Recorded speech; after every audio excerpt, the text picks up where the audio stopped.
Hello students, last class में हमने Nernst equation introduce की थी और उस पर बेस्ट क्वेश्चंस किए थे।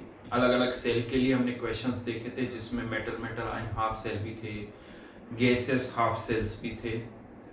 आगे बढ़ते हैं, एक और type of half cell discuss करते हैं, जो कि अगेन कह सकते हो कि काफ़ी इंपॉर्टेंट है, जिस पर जेई में भी बहुत सारे क्वेश्चंस आते हैं और जो हमारी डेली लाइफ है उसमें भी वो बहुत यूज़ होते हैं। जितनी भी ये सेल्स हम यूज़ करते हैं, चाहे वो मोबाइल में हो या आप कह सकते हो कि लेड स्टोरेज बैटरीज जो कि हम कार्स में यूज़ करते हैं या इन्वर्टर्स में यूज़ करते हैं, उन सब में इसी कॉन्सेप्ट पर बेस्ट सेल्स यूज़ होते हैं। किस टाइप के होते हैं देखते हैं। तो इन्हें कहा जाता है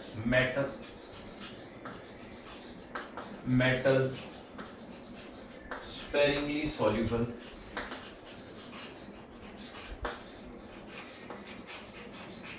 सॉल्ट इलेक्ट्रो।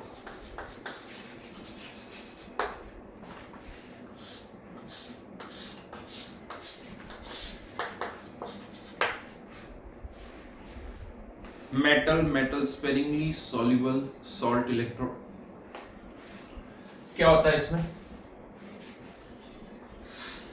यहां पर लेट्स से सिल्वर है, सिल्वर का कोई स्पेरिंगली सॉल्युबल सॉल्ट हो तो मोस्टली स्पेरिंगली होते हैं, AgCl, AgBr, AgI, Ag2CrO4।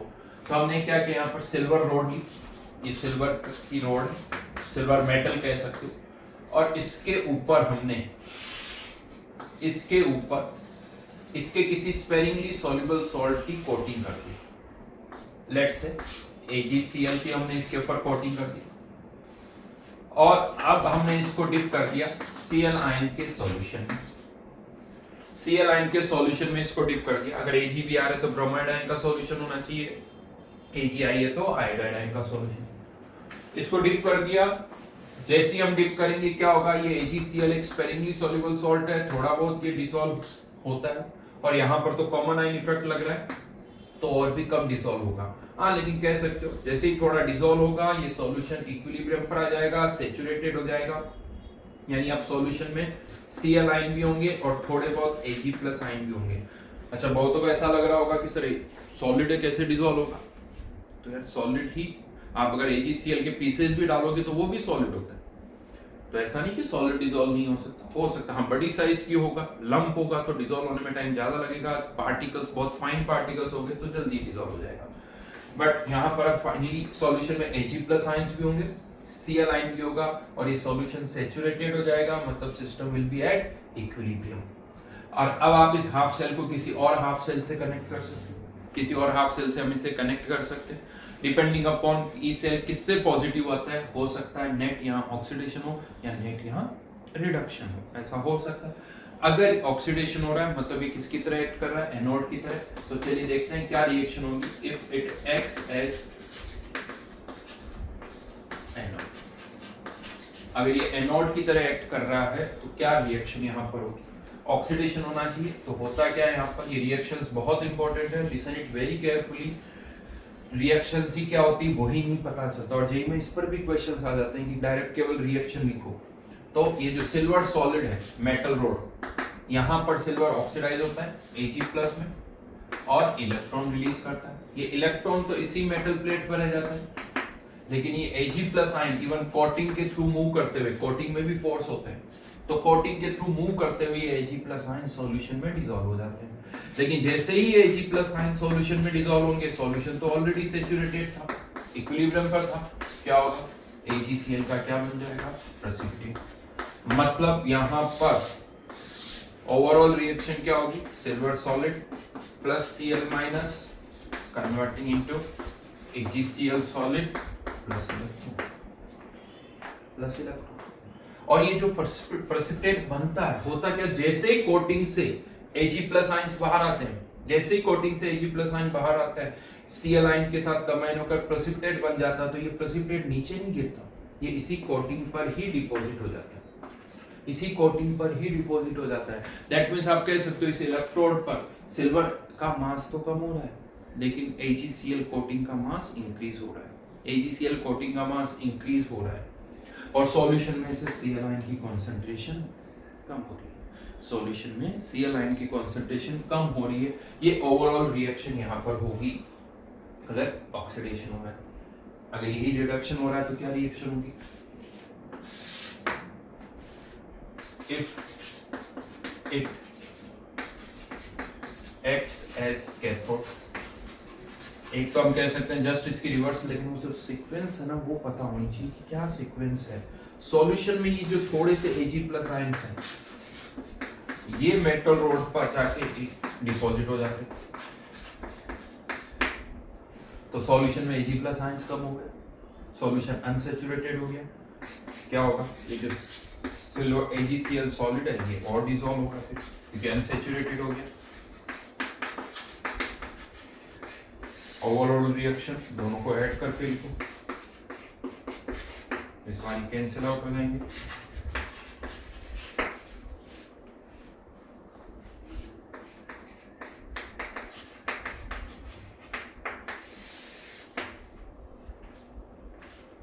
ये रिएक्शन होगी, ऑक्सीडेशन हो रहा है तो ये रिडक्शन हो रहा है तो ये रिएक्शन।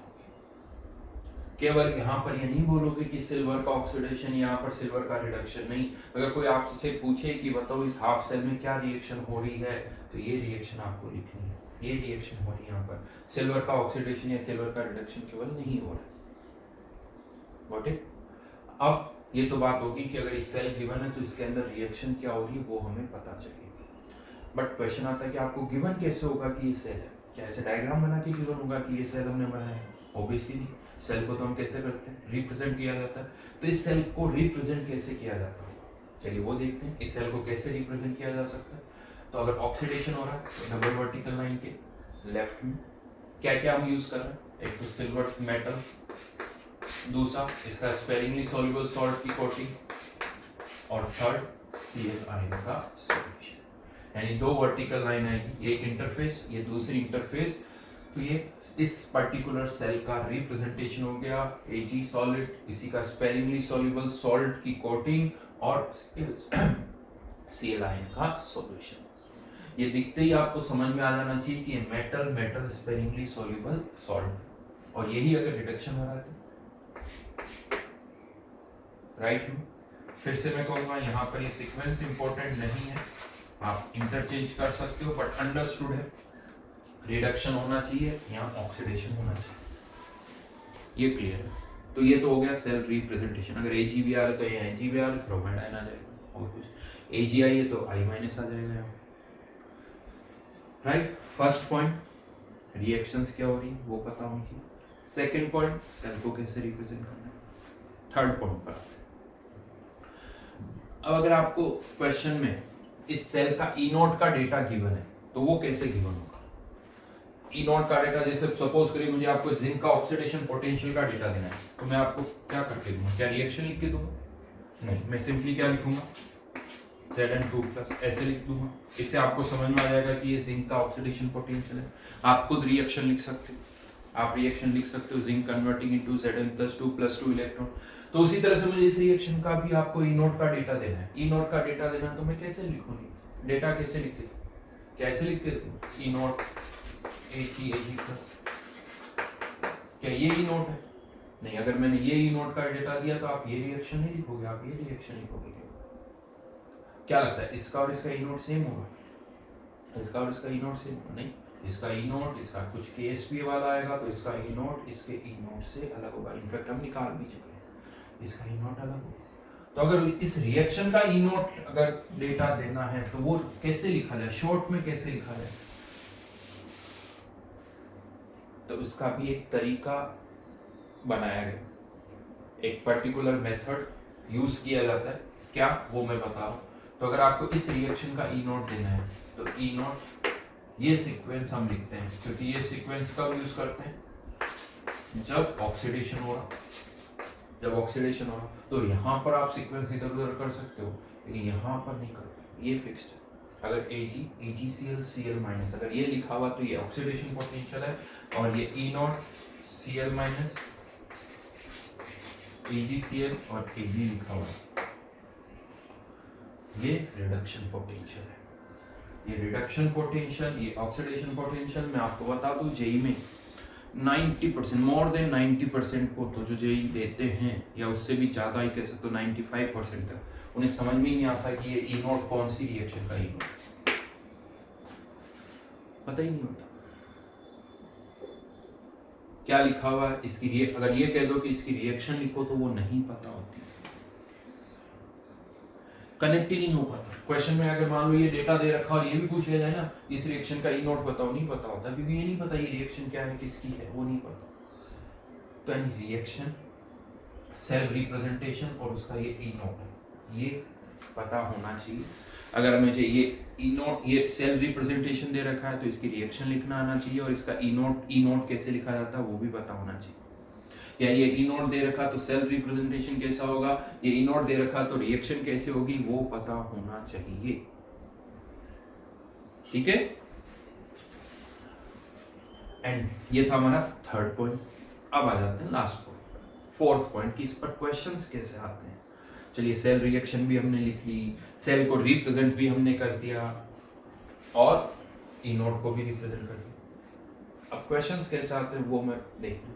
अच्छा, एक पॉइंट मैंने बताया था, यहाँ पर क्या हो रहा है, सिल्वर मेटल का मास कम होगा, एजी सेल कोटिंग का मास बढ़ेगा। यहाँ पर जस्ट उसका उल्टा है, सिल्वर मेटल का मास बढ़ेगा, एजी सेल कोटिंग का मास कम होगा, और यहाँ पर सॉल्यूशन में सी आयन की कॉन्सेंट्रेशन बढ़ेगी। जस्ट उसका रिवर्स कह सकते हैं आप। ठीक है, अब हम इस पर बेस्ड क्वेश्चंस करने जा रहे हैं कि इस पर बेस्ड क्वेश्चंस कैसे होंगे और उन्हें कैसे हम सॉल्व कर सकते हैं। लेकिन क्वेश्चंस को भी मैं यहाँ पर कुछ कैटेगरीज में डिवाइड कर रहा हूँ। बहुत सिंपल से हम स्टार्ट करेंगे, बहुत सिंपल से क्वेश्चन से स्टार्ट करेंगे। इनफैक्ट ये भी अपने आप में सब क्वेश्चन ही, बट हाँ, ई सेल कैसे फाइंड आउट करें उसकी मैं बात कर रहा हूँ। तो बहुत सिंपल से क्वेश्चन से स्टार्ट करेंगे और बहुत कॉम्प्लिकेटेड क्वेश्चंस तक भी हम डिराइव करेंगे, सॉल्व करेंगे। ठीक है, तो अब यहाँ पर मैं दोनों में से केवल एक रिएक्शन लिख रहा हूँ, मान लेते ऑक्सीडेशन वाली रिएक्शन, ताकि आपके सामने हमेशा रिएक्शन रहे, दिखती रहे आपको।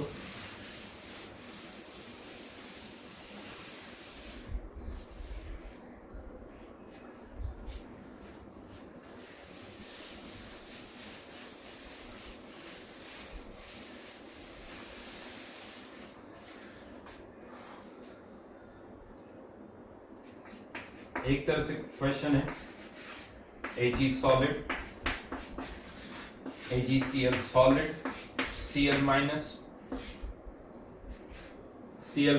इसकी कॉन्सेंट्रेशन दे रखी 0.1 m, और दूसरी तरफ है कॉपर +2 जिसकी कॉन्सेंट्रेशन भी दे रखी 0.1 m एंड कॉपर। हमें इस सेल का सेल पोटेंशियल फाइंड आउट करना है, सेल पोटेंशियल फाइंड आउट करना है। ऑब्वियसली इंफॉर्मेशन और भी होगी क्वेश्चन में। अब यहाँ पर जो केसेस मैं बना रहा हूँ वो इसके अकॉर्डिंग हम केसेस बनाएंगे। इससे रिलेटेड जो भी इंफॉर्मेशन चाहिए वो दे रखी है। क्या चाहिए कह सकते हो, इसका या तो ई नोट चाहिए, ई नोट पता है तो हम इसके लिए अलग से दो, अभी हम इसको यूं सोच लीजिए, इसका ऑक्सीडेशन रिडक्शन पोटेंशियल अलग से निकालेंगे, इसका अलग से ऑक्सीडेशन पोटेंशियल अलग से निकालेंगे, और फाइनली ई सेल के लिए उन दोनों को ऐड कर लें। तो ठीक है, ये वाला पार्ट तो सॉल्व हो जाएगा। इसका ई नोट दे रखा है तो आप इसका ई नोट से ई रिडक्शन निकाल सकते हैं। अब मैं इस पर इसका हमें ई से निकालना है, तो क्या क्या इंफॉर्मेशन हो सकती है। केस 1, इफ ई नोट ने ई, AgCl माइनस AgCl, यानी जो सेल आपने बनाया है उसी का आपको ऑक्सीडेशन पोटेंशियल गिवन है। अगर उसका हमें ऑक्सीडेशन पोटेंशियल गिवन है तो आपको कुछ करना ही नहीं है। E cell equals to E oxidation मतलब E AgCl Cl minus plus E reduction यानी कॉपर +2 कॉपर। ई नोट दे रखा है तो उससे ये आप निकाल सकते हो। इसका तो डायरेक्ट ई ही दे रखा है तो कुछ करने नहीं है, ई ऑक्सीडेशन प्लस ई रिडक्शन। मैंने कहा था बहुत आसान से क्वेश्चन से स्टार्ट करेंगे, कोई रिएक्शन लिखने की जरूरत ही नहीं है आपको कि क्या रिएक्शन हो रही है, कि डायरेक्ट आपको ई दे रखा था, हमने ई ऑक्सीडेशन प्लस ई रिडक्शन कर लिया। बट क्या लगता है इस तरह की किस्मत होगी हमारी कि डायरेक्ट ही आ जाए? नहीं, चांसेस कम है, हो तो सकती बट चांसेस कम है। तो फिर चलिए नेक्स्ट केस पर आते हैं। केस 2 समझ पा रहे हो क्या गिवन होगा? ये ई नहीं गिवन होगा तो if E naught AG AgCl and Cl is given। ये E नहीं गिवन है तो E नॉट तो गिवन होगा, कोई बात नहीं। E नॉट से हम E निकाल सकते हैं किसकी हेल्प से? नॉस्ट इक्वेशन की हेल्प से। हाँ, लेकिन उसके लिए पहले रिएक्शन लिखनी पड़ेगी। ये रिएक्शन लिखी हुई है ऑक्सीडेशन की, रिएक्शन लिखो वापस से। पहले मैं डायरेक्ट लिख, आप पहले ये रिएक्शन लिखेंगे यहाँ पे, फिर उसके बाद नॉस्ट इक्वेशन लगाएंगे। E Ag AgCl Cl minus E naught Ag AgCl Cl minus minus 0.06 लिख देता हूँ अभी मैं, 0.06 n लिख देता हूँ, n की वैल्यू 1 है।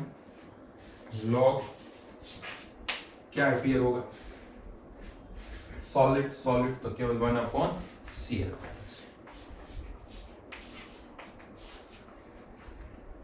ठीक है, हो गया। Cl आयन की कॉन्सेंट्रेशन पता है 0.1 m, ये E नॉट पता है, n पता है 1, E निकाल सकते हो,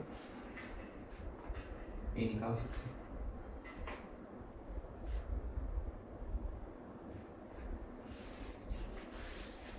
ठीक है ना?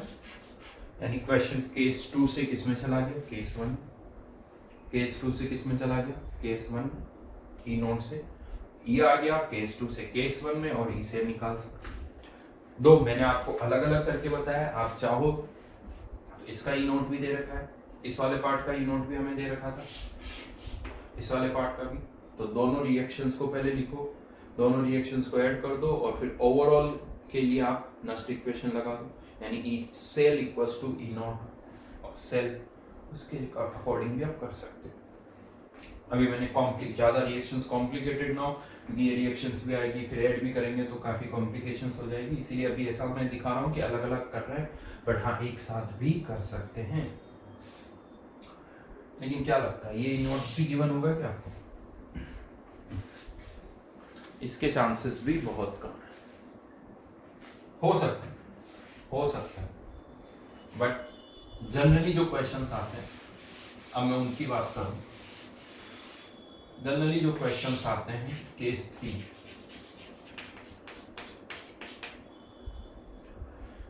क्या गिवन हुआ? इसका ई नॉट नहीं, इसका ई नॉट और इसका Ksp. If E naught A G plus and Ksp of AgCl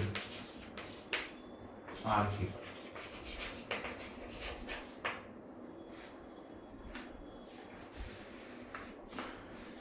अब क्या करें? कोई बात नहीं, कर ही चुके हैं पहले भी। इसके ई नोट से, इसके KSP से इसका ई नोट निकालेंगे तो क्वेश्चन केस 3 से केस 2 में आ जाएगा, फिर केस 2 से केस 1 में ले जाएंगे, और केस 1 से फिर ई से निकालेंगे। सीक्वेंस दिखनी चाहिए, पाथ दिखना चाहिए, और कुछ नहीं। लेंदी है जरूर है, बट दिखना चाहिए कि पहले क्या करना है, फिर क्या करना है, फिर क्या करना है। ये पाथ नहीं दिखता है तो प्रॉब्लम होती है, टाइम लगेगा डेफिनेटली, प्रैक्टिस करोगे धीरे धीरे वो टाइम जो है वो कम होता जाएगा। चलिए करके देखते हैं, वही डेल्टा जी वाला कॉन्सेप्ट यूज करेंगे। Delta G3 equals to delta G1 plus delta G2, ये फर्स्ट रिएक्शन का delta G1, delta G2, delta G3 equals to minus n F E naught AgCl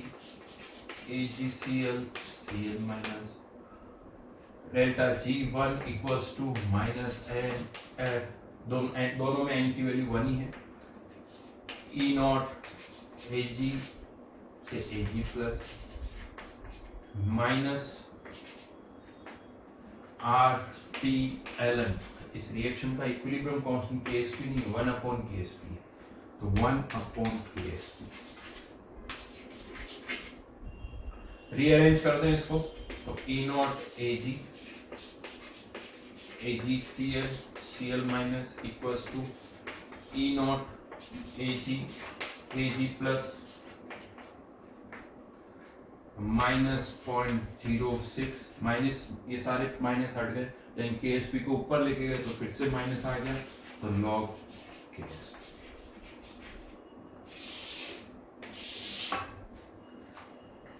क्या हुआ पहले?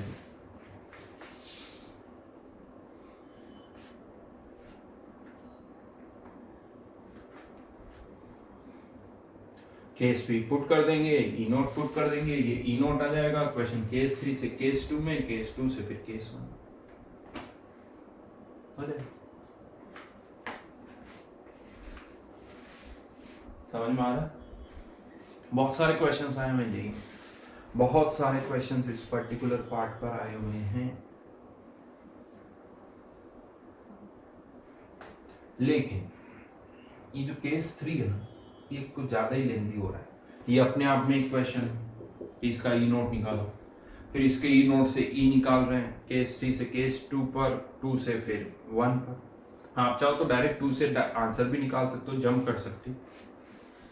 तो इसको थोड़ा हम और फास्ट करना चाहते हैं, उसका एक तरीका भी है, उसका एक तरीका है, क्या है वो मैं बता रहा हूं। तो अगर क्वेश्चन केस 3 पर आता है तो उसको और कैसे सॉल्व किया जाता है, उसका कह सकते हैं शॉर्ट ट्रिक मैं बता रहा हूँ, शॉर्टकट मेथड कह सकते हो, वो अब हम डिस्कस करने जा रहे हैं। ठीक है ना, समझ में आ रही बात? लेकिन ये शॉर्ट ट्रिक तभी लगेगी जब क्वेश्चन केस 3 का होगा, केस 1 और केस 2 पर नहीं लगेगा। केस 1 केस 2 तो वैसे ही आसान है, केस 1 और 2 पे नहीं लगेगा, ये केस 3 पर होगा तभी लगेगा। क्या है वो शॉर्ट ट्रिक, वो अब मैं आपको बता रहा हूं। उसके लिए मैं यहां से ये हटा देता हूं।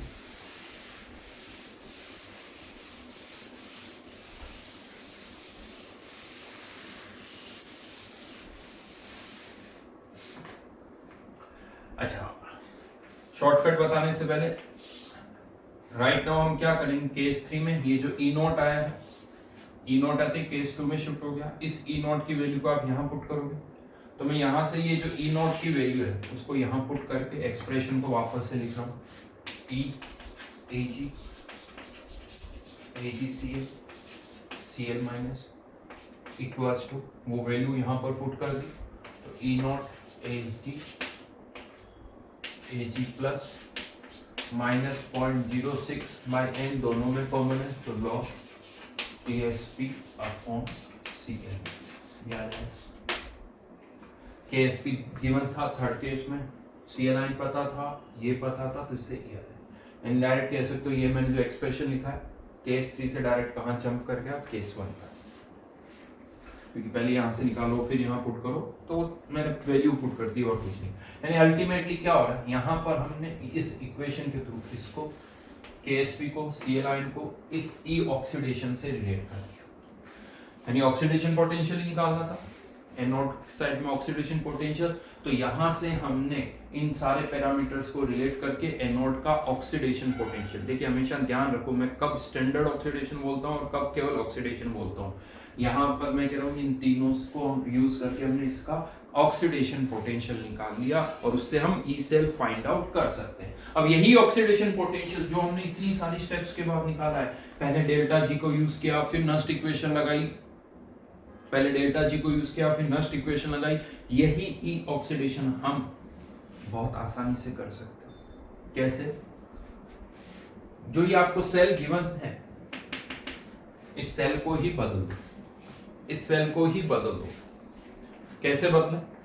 तो अगर आपको ये सेल गिवन है जिसमें आपको दिख रहा है कि एक मेटल स्पेरिंगली सॉल्युबल सॉल्ट है, तो यहां पर आप ये सोचो, इसे मैं स्टेप 1 बोल रहा हूं, स्टेप 1 आप ये सोचो जो मेटल यहां इन्वॉल्व है केवल उसी का ऑक्सीडेशन हो रहा है। अगर एनोड साइड में है तो ये सोचो केवल मेटल का ही ऑक्सीडेशन हो रहा है, और अगर कैथोड साइड में है तो जो मेटल है उसी का रिडक्शन हो रहा है।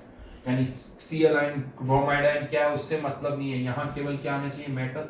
ठीक, यहाँ तो ऑलरेडी कॉपर +2 था तो वो एज इट इज मैं लिखे हूँ।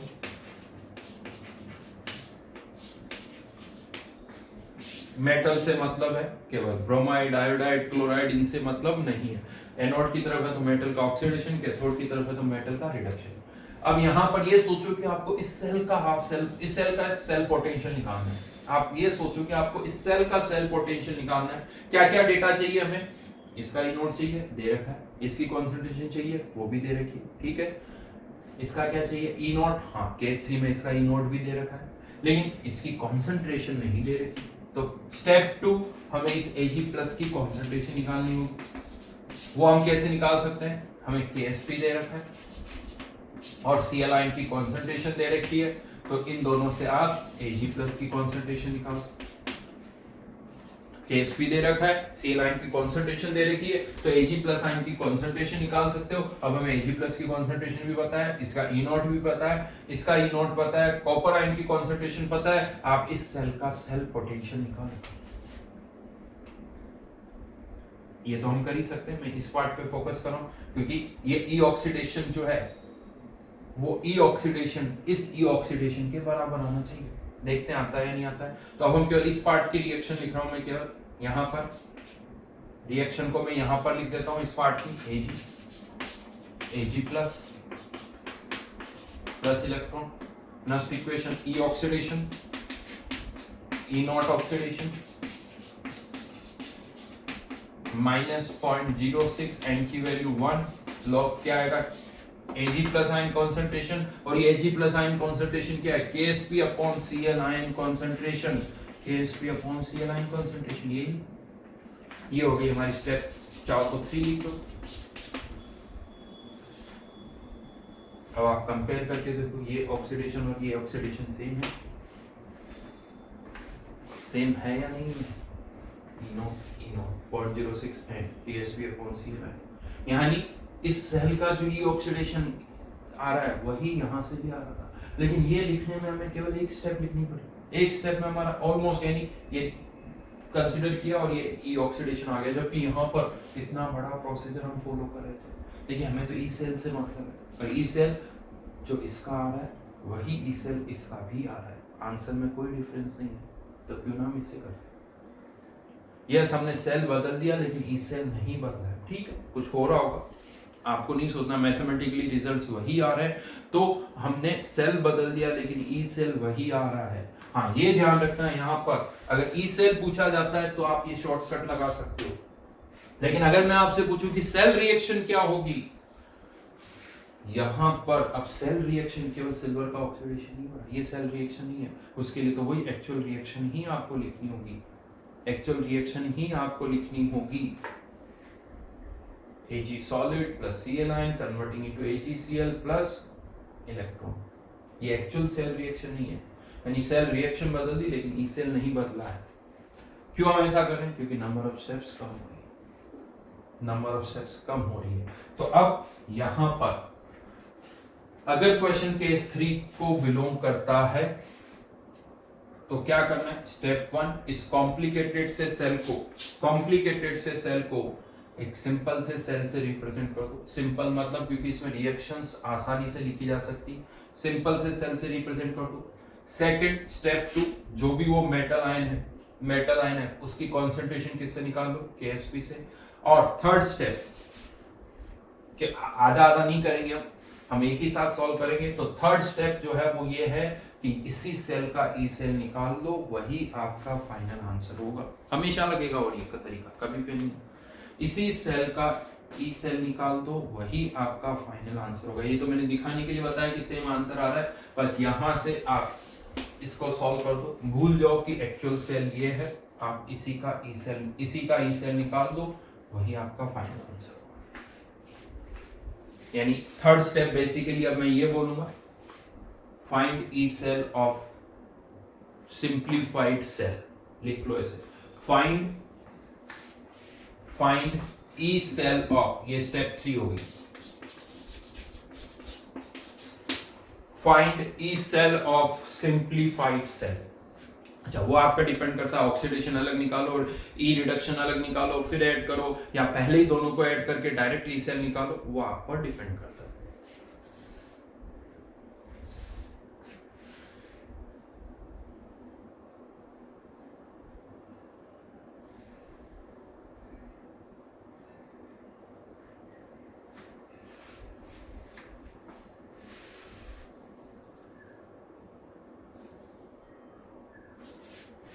ठीक है, कर रहे हैं, क्वेश्चंस करेंगे, अभी और क्लियरिटी आएगी।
पहले तो चेक करना है आपको कि क्या ये केस 3 को बिलोंग कर रहा है या नहीं कर रहा है।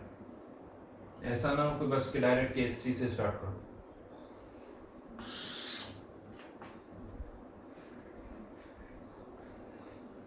कर रहा है, yes. AgBr bromide metal metal sparingly soluble है। ये कौन सा है? ये भी मेटल मेटल स्पेरिंगली सॉल्युबल नहीं है। ये कौन सा है? Metal metal ion half cell.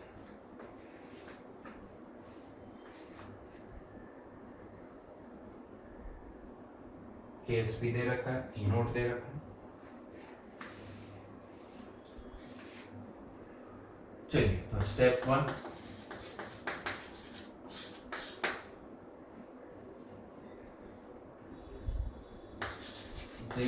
Zn2 plus, ये तो है ही।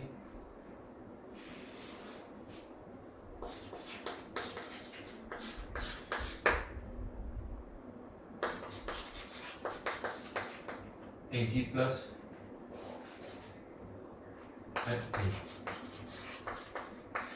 ये लिखा हुआ आना चाहिए। स्टेप 1 आपके रजिस्टर में लिखा हुआ होना चाहिए, ये उसके जस्ट बाद लिखा होना चाहिए। स्टेप 2 हर बार जब भी क्वेश्चन सॉल्व करोगे ये लिखोगे, हर बार जब भी सॉल्व करोगे हमेशा ये लिखोगे। स्टेप 2 इसकी कॉन्सेंट्रेशन निकालोगे। Ag plus KSP 10⁻30 bromide ion 0.1 10⁻⁻4। ये हो गई स्टेप 2। स्टेप 3 क्या थी? भूल लो, ये सेल दे रखा है, आपको इसी सेल का सेल पोटेंशियल निकालना है।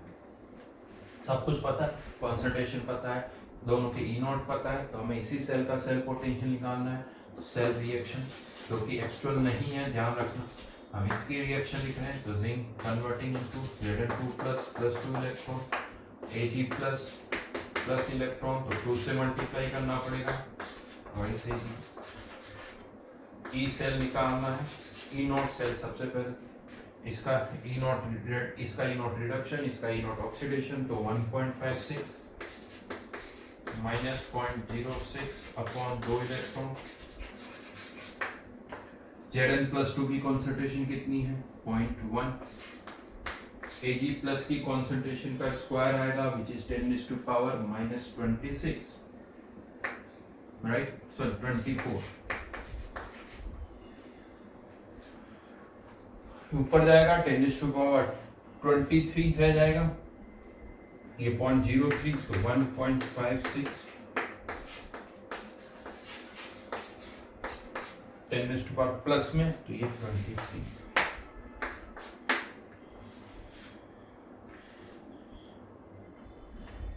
0.69 सब्ट्रैक्ट करना होगा 0.86।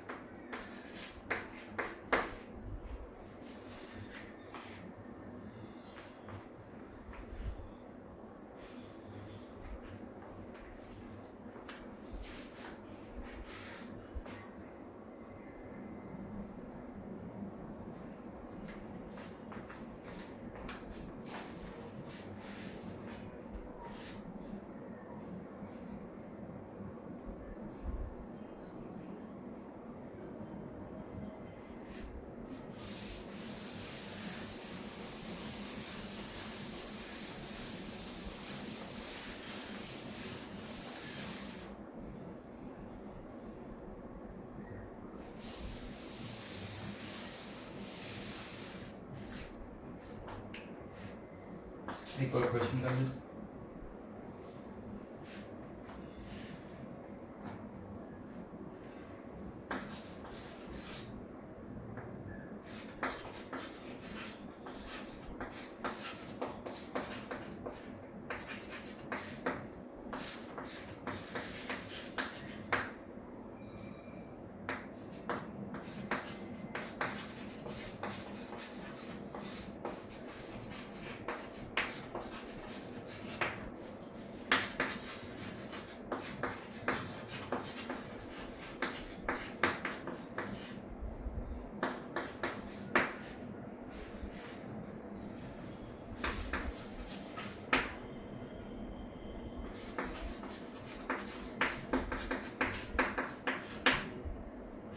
क्या लगता है ई नोट की जरूरत होगी इस क्वेश्चन में? चलिए दे देते, दोनों तरफ सिल्वर मेटल ही है।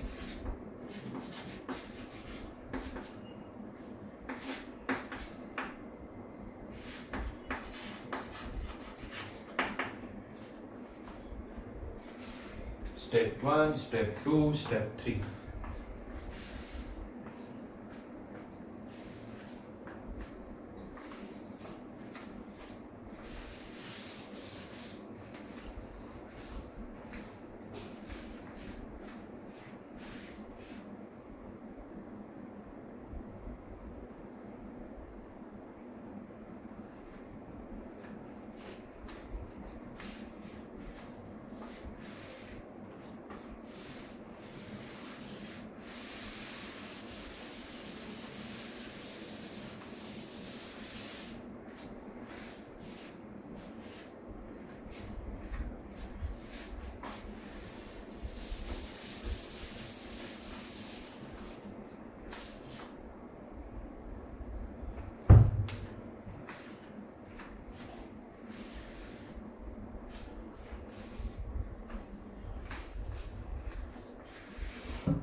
मेटल्स को ही लिखना था, बाकी आयन से नहीं मतलब है।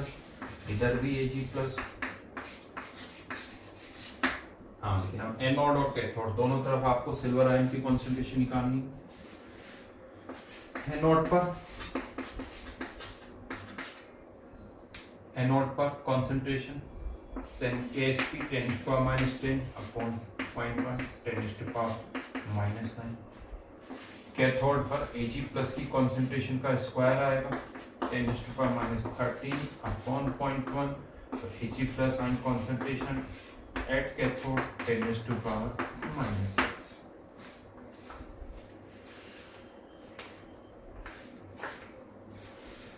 सेल रिएक्शन एनोड पर Ag+ plus electron, anode cathode पर रिडक्शन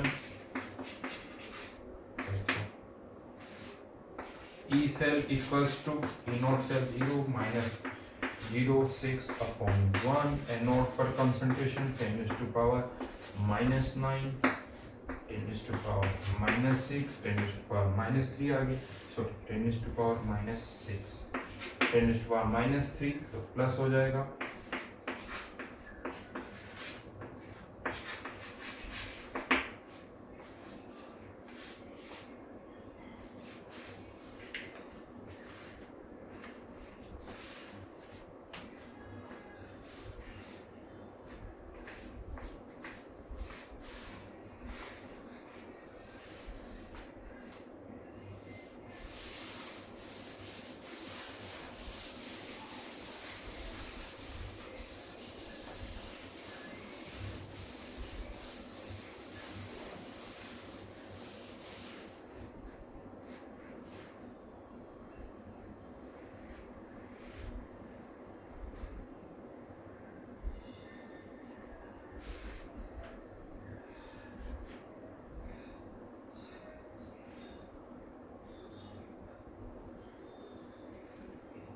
चलिए एक लास्ट क्वेश्चन और,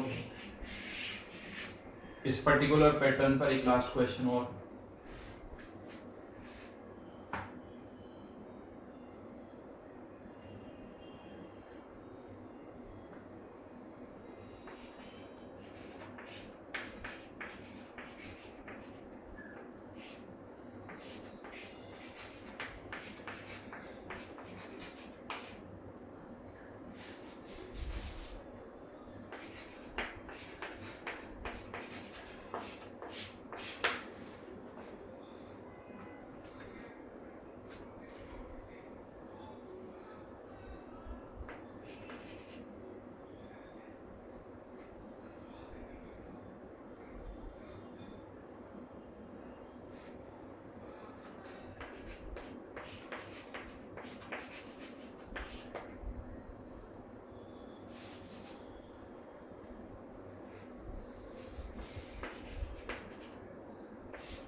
करिए, ई सेल निकालना।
बहुत अच्छी तरह से देखना, गलती नहीं होनी चाहिए, ध्यान, बी केयरफुल।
चलिए करते हैं।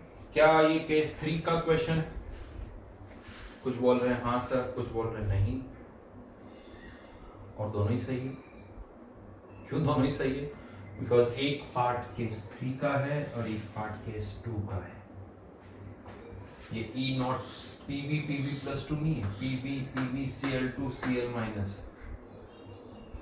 ये केस 2 को बिलोंग कर रहा है, ये केस 3 को बिलोंग कर रहा है। शॉर्टकट यहाँ लगा सकते हो, इस पर नहीं लगा सकते, यानी अब दोनों को मिक्स करना पड़ेगा। प्रॉब्लम यही होती है। होता क्या, एक बार जब केस 3 हम समझ लेते हैं ना, शॉर्टकट समझ लेते हैं, बाकी सब भूल जाते हैं, फिर कुछ नहीं याद रहता। क्वेश्चन में कुछ भी नहीं देखते हम, लगता है बस शॉर्टकट लगाओ आंसर आ जाएगा। क्या डेटा दे रखा है हमें वो भी नहीं दिखता। ये होता है, हमेशा होता है, हमेशा यही होता है। केस 3 याद रहता है, बाकी सब भूल जाते हैं। और मैं गारंटी कहता हूँ जेई में ना केस 1 पर भी क्वेश्चन आ जाए ना, तो भी बहुतों से सॉल्व नहीं होगा। वो उसमें भी केस 3 लगा देंगे, पता चले, अगर केएसपी का डेटा दे रखा है तो। यहाँ पर इस केएसपी की डेटा, सॉरी यहाँ पर इस केएसपी की डेटा की कोई जरूरत नहीं, कोई जरूरत नहीं, क्योंकि ऑलरेडी नोट दे रखा आपको। यहाँ जरूरत पड़ी, यहाँ जरूरत ही नहीं।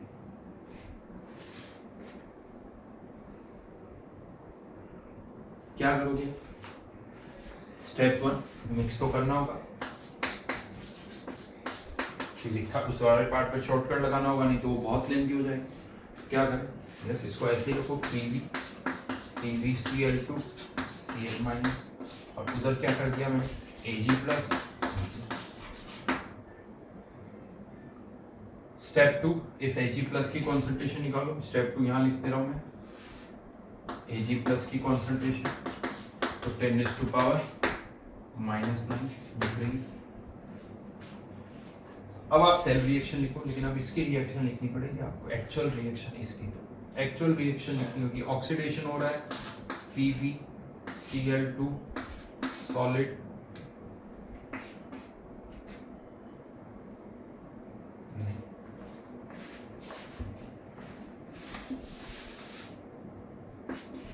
Pb solid twice Cl minus. ये रिएक्शन इतना आसान नहीं है डायरेक्ट, हमेशा डायरेक्ट नहीं लिख पा रहे, तो स्टेप बाय स्टेप सोचो। पहले लेड का ऑक्सीडेशन हुआ, लेड का ऑक्सीडेशन हुआ, और फिर लेड आयन सॉल्यूशन में डिसॉल्व हुआ। जैसे ही लेड आयन सॉल्यूशन में डिसॉल्व हुआ, PbCl2 का क्या बन गया, प्रेसिपिटेट। तो ये स्टेप बाय स्टेप सोचनी होगी, और फिर आपने दोनों रिएक्शंस को ऐड कर दिया। ये ऑक्सीडेशन की रिएक्शन है, लिखना आसान नहीं है। सीक्वेंस में सोचोगे कि अच्छा लेड ऑक्सीडाइज होगा, कोटिंग के थ्रू वो सॉल्यूशन में डिसॉल्व हो जाएगा, सॉल्यूशन ऑलरेडी सैचुरेटेड है, तो फिर एक PbCl2 का प्रेसिपिटेट बनेगा। तो 2 स्टेप में लिखोगे, फिर ऐड कर पाओगे। ये तो मैंने डायरेक्ट इसलिए लिख दी, प्रैक्टिस है मेरी।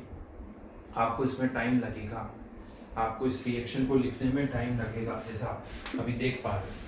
हाँ, यहाँ पर बड़ा आसान, Ag plus plus electron converting into Ag। But यहाँ पर 2 से मल्टीप्लाई करना होगा, 2 से मल्टीप्लाई कर दीजिए। अब ई से ई नॉट सेल, इसका ऑक्सीडेशन पोटेंशियल दे रखा है 0.5, इसका रिडक्शन 0.8 तो 1.3 माइनस 0.06/2 लो। ये सॉलिड है, ये भी सॉलिड है, नहीं आएंगे एक्सप्रेशन में। एक तो Ag प्लस आयन आएंगे और Cl आयन आएंगे डिनोमिनेटर में, दोनों का स्क्वायर, तो ये 2 कैंसिल कर देता हूँ। Ag प्लस की कॉन्सेंट्रेशन कितनी निकाली हमने 10⁻⁻⁹। Cl आयन की कॉन्सेंट्रेशन कितनी निकली रखी है 0.1, 10⁻⁻10 ऊपर जाएगा 10⁻+10, 10 यहाँ आ गया 1.3 माइनस 0.6 विच इज 0.6।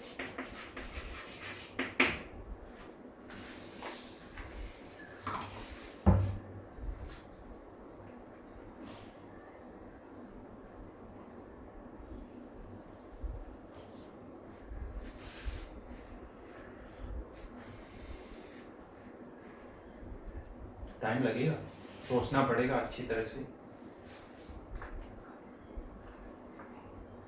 और कुछ नहीं किया मैंने, कुछ दोनों तो मिक्स कर दिया। अभी क्या था, पहले तीनों पार्ट बताए थे, फिर शॉर्टकट बता दिया, और यहाँ पर क्या हो रहा है, आधे पार्ट पर शॉर्टकट लग रहा है, आधे पर नहीं लग रहा है, तो कंफ्यूजन होगा, डेफिनेटली होगा। अगर आप ये बोर्ड किसी को पहली बार दिखा दो ना, तो लगेगा ये क्या लिखा हुआ है इस पर, ये नहीं समझ में आएगा ये क्या लिखा हुआ है यहाँ पर। प्रैक्टिस करनी पड़ेगी, अपने आप सेटल डाउन होगा, सब अपने आप सेटल डाउन हो जाएगा। थोड़ा पेन जब चलेगा ना, बार बार लिखोगे तो अपने आप क्लियरिटी आएगी। बहुत सारी स्टेप्स है, एक इंडिविजुअल स्टेप देखोगे समझ में आएगी, लेकिन 10 स्टेप्स एक साथ करनी है तो प्रैक्टिस करनी पड़ेगी। 10 स्टेप एक साथ करनी है तो प्रैक्टिस करनी पड़ेगी। वही होता है, साइकिल जब चलानी होती है ना, पैर भी चलाने होते हैं, हाथों को भी कंट्रोल करना होता है, टाइम लगता है उसमें, बैलेंस भी बनाना पड़ता है साइकिल में। इनिशियली बैलेंस नहीं बनता, हैंडल इधर उधर घूमता है, पैर नहीं घूमाते, धीरे धीरे सब अपने आप हो जाता है। बहुत ज़्यादा टेक्निक, आप सोचो एक साइकिल चलाना कोई आसान काम नहीं है, बहुत मुश्किल काम है, टाइम लगता है, बट बॉडी अपने आप फिर बैलेंस बनाने लगती है।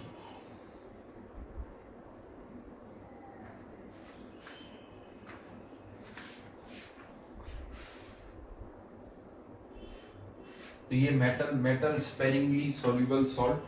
आगे मैं बताऊंगा कैसे जो ब्लड स्टोरेज सेल जो हम कार्स में यूज करते हैं, इन्वर्टर्स में यूज करते हैं, कैसे इस पर वर्क करते हैं वो मैं बताऊंगा। इवन मोबाइल्स के अंदर लिथियम जो बैटरीज यूज करते हैं वो भी इसी कॉन्सेप्ट पे वर्क करती है। ठीक है,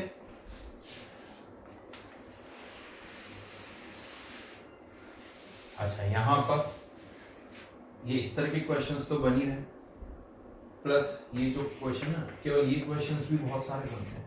Ag प्लस Ag, इसका ई नोट दे रखा है KSP, और ई नोट Cl माइनस AgCl,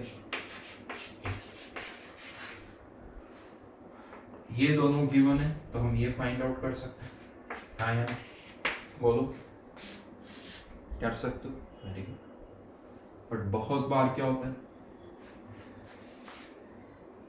ये दोनों गिवन होते हैं, ये फाइंड आउट करना होता है, फिर प्रॉब्लम आती है। या बहुत बार ऐसा भी होता है कि ये और ये गिवन होता है, KSP फाइंड आउट करना होता है, तो समझ में नहीं आता क्या था। एक्चुअली प्रॉब्लम कहाँ है, क्यों नहीं होता, क्योंकि डायरेक्ट इसकी रिएक्शन लिखने में प्रॉब्लम। अगर मेरे को इसकी रिएक्शन लिखना लिख दोगे, इसकी रिएक्शन लिखना लिख लोगे, बट इसकी रिएक्शन हम डायरेक्ट नहीं लिख पाते। तो यहाँ पर अगर क्वेश्चन में ये दे रखा है या ये दे रखा है, आप रिएक्शन यहीं से लिखना स्टार्ट करो, पहले इसकी लिखो फिर इसकी लिखो, उससे ये रिएक्शन डिराइव करो, पहले इन तीनों पैरामीटर को एक इक्वेशन से रिलेट कर दो। कुछ भी मत सोचो कि क्या दे रखा है, आप तो ये सोचो कि हाँ अभी भी क्वेश्चन में ये दे रखा है, ये दे रखा है, ये निकालना है। वेरिएबल्स की टर्म में लिखो, एट द एंड इक्वेशन में आ जाएगी जिसमें ये तीनों वेरिएबल होंगे, जिसमें से 2 पता होंगे तो हम तीसरा फाइंड आउट कर सकते हैं। यानी सीक्वेंस थॉट हमेशा वही रखो, चाहे फाइंड आउट कुछ भी करना हो, दे कुछ भी रखो, थॉट यही रखो कि ये दे रखा है, ये दे रखा है, ये निकाल, क्योंकि ये रिएक्शन डायरेक्ट लिखना मुश्किल हो, समझ में आ रही, जैसे मैंने कहा था ये रिएक्शन लिखना मुश्किल, तो ये मेन प्रॉब्लम होती है। तो इस पर बहुत सारे क्वेश्चंस हैं। ये 3 वेरिएबल ई नोट KSP, इसका ई नोट, इनमें से 2 गिवन होंगे, तीसरा फाइंड आउट करना होगा।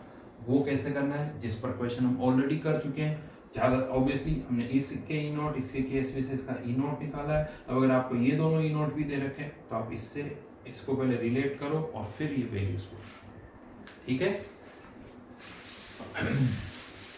यहीं पर एक एग्जांपल और मैं ले रहा हूँ, एक एग्जांपल मैं यहाँ पर और ले रहा हूँ जो कि इसी मेटल स्पेरिंगली सॉल्युबल सॉल्ट को ही बिलोंग करता है।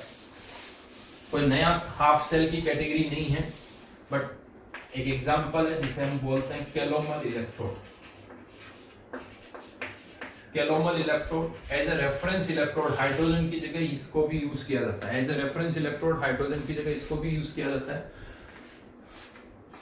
क्या होता है ये कैलोमल इलेक्ट्रोड? यहाँ पर हम मरकरी यूज करते हैं, मरकरी यूज किया जाता है मेटल की जगह, यानी मरकरी मेटल यूज किया जाता है, आप ये कह सकते हो। बट अब मरकरी मेटल के साथ प्रॉब्लम क्या है कि ये तो लिक्विड होता है, इसका तो आप कोई वायर या रोड नहीं बना सकते। तो अब इसका कैसे सेल बनाया जाता है? तो क्या किया जाता है, यहाँ पर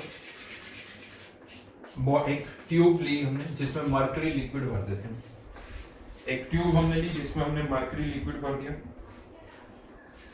ठीक है। और इसके ऊपर इसके स्पेरिंगली सॉल्युबल सॉल्ट की कोटिंग, एक तरह से स्पेरिंगली सॉल्युबल सॉल्ट डाल दिया, Hg2Cl2, ये भी सॉलिड ही होता है, स्पेरिंगली सॉल्युबल सॉल्ट, एक तरह की कोटिंग हो गई, यूं भर दिया हमने। और अब इसके ऊपर क्या आएगा?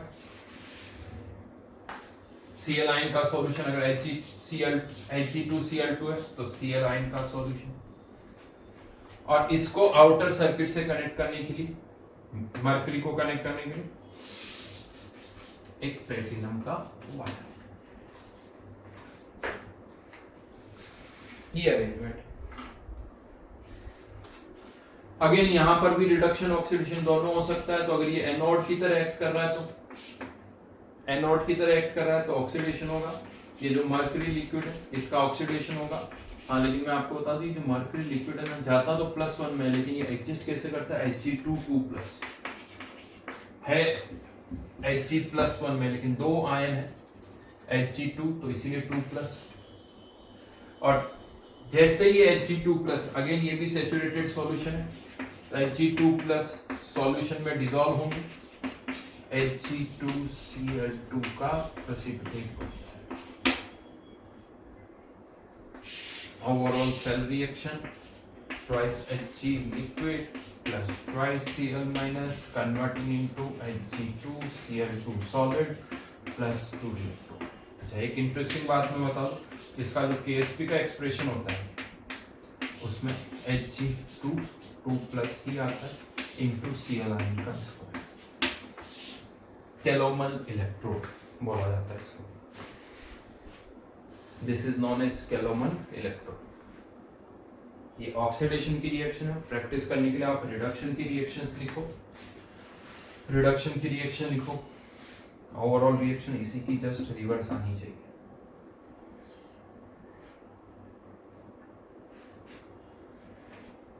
अच्छा, एज ए रेफरेंस जो हम यूज करते हैं वो स्टैंडर्ड कैलोमल इलेक्ट्रोड यूज किया जाता है। स्टैंडर्ड कैलोमल इलेक्ट्रोड का मतलब Cl आयन कंसंट्रेशन कितनी होनी चाहिए? 1 है।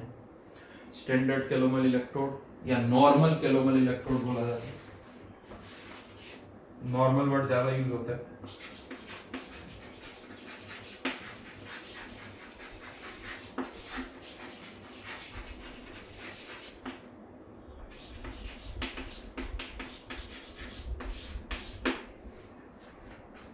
लेकिन एक पॉइंट मैं बता दूं, आप रेफरेंस कोई सा भी लो, सबके इलेक्ट्रोड पोटेंशियल या तो +x से बढ़ जाएंगे या कम हो जाएंगे, यानी जो चेंज होगा वो सबके लिए सेम होगा। या तो सबके x की वैल्यू से इंक्रीज होंगे या सबके x की वैल्यू से डिक्रीज होंगे, जो चेंज होगा वो सब में सेम आएगा, ये ध्यान रखना। तो अगर किसी का इलेक्ट्रोड पोटेंशियल हाइड्रोजन के रेस्पेक्ट में 1.5 है, किसी और के रेस्पेक्ट में वो 1 हो गया, यानी 0.5 कम हो गया, तो बाकी सारे इलेक्ट्रोड पोटेंशियल को आप 0.5 से कर दो कम, यानी जो -0.5 है वो -0.1 हो जाएगा।